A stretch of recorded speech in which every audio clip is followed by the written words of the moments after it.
Kashmir zone police ने बताया कि जम्मू कश्मीर के अनंतनाग में आतंकियों ने सोमवार को आकिब डार नामक शख्स को उसके घर के पास गोली मार दी। कश्मीर जोन पुलिस के मुताबिक घायल आकिब अस्पताल में भर्ती है व इलाके की घेराबंदी कर दी गई है। रिपोर्ट्स के मुताबिक 31 वर्षीय डार दुकानदार हैं व गोली उसके हाथ में लगी थी।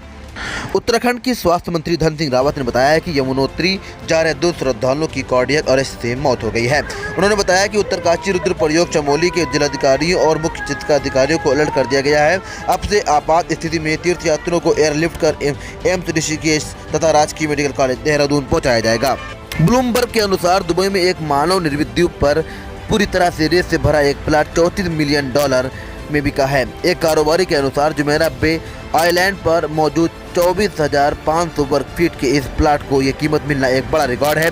प्लाट का अज्ञात खरीदार यहाँ फैमिली वेकेशन होम बनाना चाहता है। दिल्ली कैपिटल्स ने सोमवार को IPL 2023 में सनराइजर्स हैदराबाद को 7 रन से हरा दिया। दिल्ली ने 9 विकेट खोकर 144 रन बनाए, जबकि हैदराबाद सिर्फ 6 विकेट खोकर 137 रन ही बना पाई। IPL इतिहास में ये पहली बार है जब दिल्ली कैपिटल्स ने 150 से कम का टोटल डिफेंड किया है। पेसर मुकेश कुमार ने आखिरी ओवर में मात्र 5 रन दिए। फॉक्स न्यूज़ के prime time host Tucker Carlson ने चैनल छोड़ दिया है। इससे पहले फॉक्स न्यूज़ की पेरेंट कंपनी ने voting machine company dominion voting system द्वारा दायर किए गए मानहानि के मुकदमे का $787.5 मिलियन में निपटारा कराया था। गौरतलब है कि डोमिनियन वोटिंग सिस्टम द्वारा दायर मानहानि के मुकदमे में कार्लसन पर भी आरोप लगाए गए थे। पंजाब के मुख्यमंत्री भगवंत मान ने सोमवार को रूपनगर पंजाब में गुरुद्वारा कोतवाली साहब में एक शख्स द्वारा ग्रंथियों पुजारियों से मारपीट की घटना की निंदा की। मान ने ट्वीट किया, इस घटना में शामिल किसी भी शख्स को बख्शा नहीं जाएगा। जो कोई भी बेअदबी करेगा उसे कड़ी सजा दी जाएगी। आरोपी को गिरफ्तार कर लिया गया है। नेपाल के काठमांडू एयरपोर्ट से सोमवार रात को उड़ान भरने के कुछ मिनट बाद फ्लाइट दुबई के एक विमान में आग लग गई, जिसके बाद एयरपोर्ट पर दमकल वाहन तैनात कर दिए गए। हालांकि नेपाल के नागरिक उड्डयन प्राधिकरण ने बताया कि काठमांडू दुबई जा रही इस फ्लाइट की स्थिति अब सामान्य है, वो अपने गंतव्य की ओर बढ़ रही है। सनराइजर्स हैदराबाद के तेज गेंदबाज भुवनेश्वर कुमार ने सोमवार को IPL 2023 का सबसे किफायती स्पेल डाला। 23 वर्षीय भुवनेश्वर ने दिल्ली कैपिटल्स के खिलाफ 2.75 की इकोनॉमी रेट से गेंदबाजी की। पिछले सबसे किफायती स्पेल LSG के पेसर मार्क वुड ने डाला था, जिन्होंने 3.50 की इकोनॉमी रेट से गेंदबाजी आंकड़े दर्ज किए थे।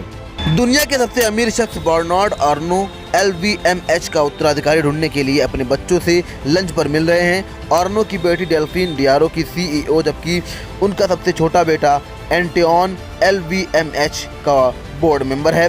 अलेक्जेंडर टिफनी से जुड़े हैं, जबकि फ्रेडरिक टैग होयर के CEO और सबसे छोटा बेटा जीन लुई वोता में कार्यरत है।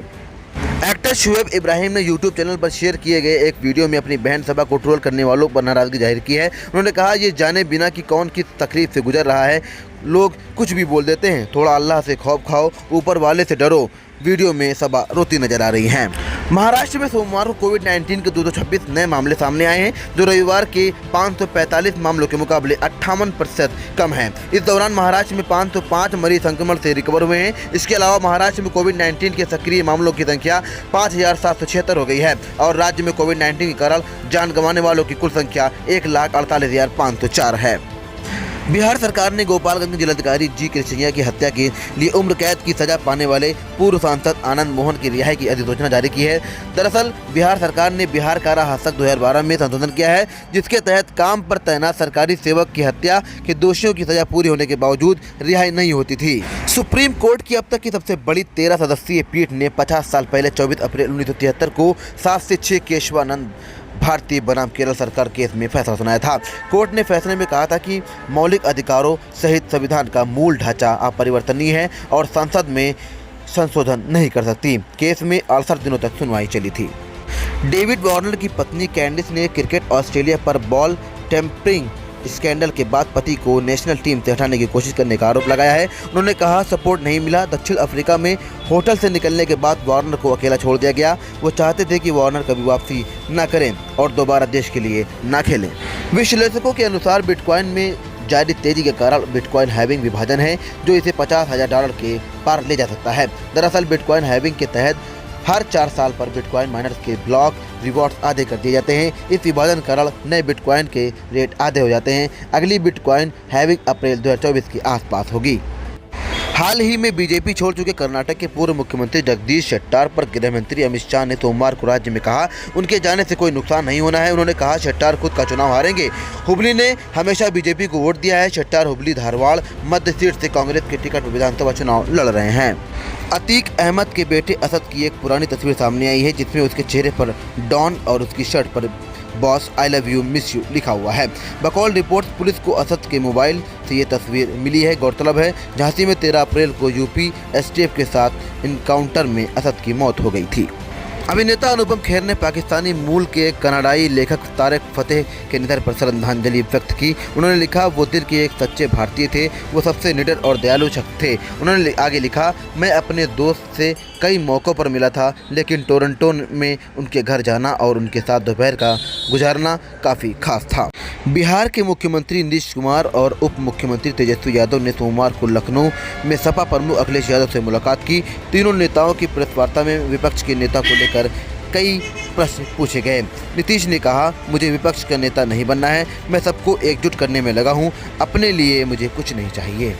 पूर्व भारतीय क्रिकेटर मोहम्मद कैफ ने सचिन तेंदुलकर को 50वें जन्मदिन पर बधाई दी है। कैफ ने ट्वीट किया, 24 अप्रैल को राष्ट्रीय क्रिकेट दिवस घोषित करना कैसा रहेगा। मैंने सचिन पाजी की तरह खेल के प्रति पागलपन किसी में नहीं देखा। उन्होंने कहा, क्रिकेट से भारत के अमर प्रेम में बड़ी भूमिका निभाने वाले शख्स को जन्मदिन की ढेर सारी शुभकामनाएं। वीडियो पसंद आई हो तो लाइक करें, शेयर करें और सब्सक्राइब करना ना भूलें।